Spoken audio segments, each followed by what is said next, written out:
This week, we're going to start our discussion on Chapter 4, Data Warehousing. There are some basic concepts and some cute techniques that we want to cover in this chapter.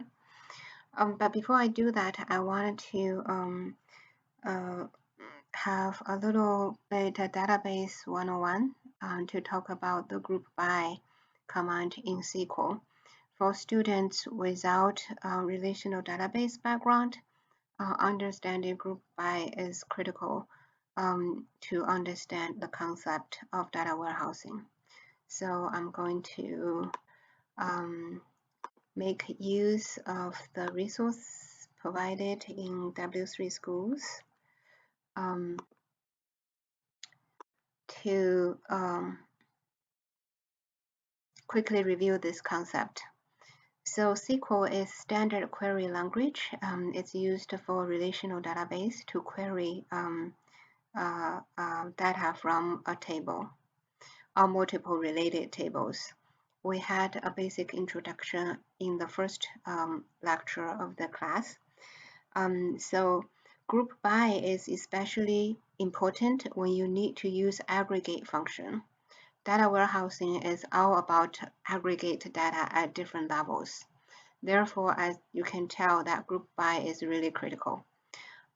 Aggregate function covers count, how many observations there is that match certain criteria, max value of a column, minimum value of the column, sum of all the values in a column, average, finding the mean of the numerical values in a column. When we use those count, max, min, sum, and average functions, we need to tell the system how to group the data so that the system knows how to count.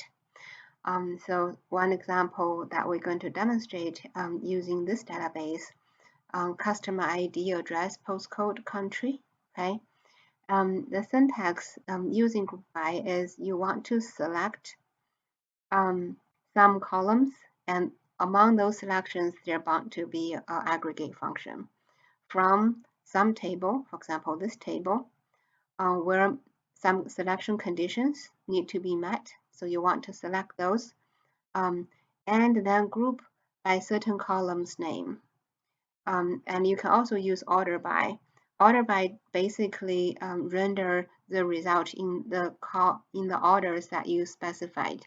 For example, you can see I want to order by customer names in a descending order, and then the customer name is going to be alphabetically ordered in a descending order. But our focus here is group by. So one example, using the above table, we want to select count, customer ID, country, and this country often is what it's going to be used in group by. Basically, what from the customer table, we want to find number of customers by country, and we're going to display number of customers and their country. So the select statement tells what to display. If we click on that, we can see the result of that query.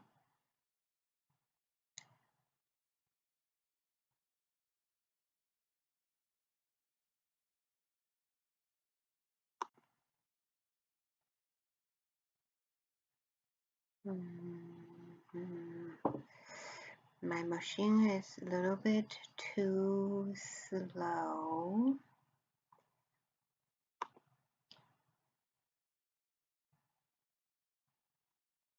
Okay. Run this SQL. Okay. So now it gave us this result. So we selected the customer ID and count the IDs, and we group by country. So here we know that from Argentina we have 3 customers, Austria we have 2, Belgium have 2. So this shows you the use of group by. You can group by multiple columns, and you can add additional criteria in here. I want to select customers that's older than 25 years and group by country, for example. So the key point to remember is group by is used with aggregate functions, and it is used very widely in data warehousing to generate a different sort of aggregation. Okay, I'm going to complete this SQL 101.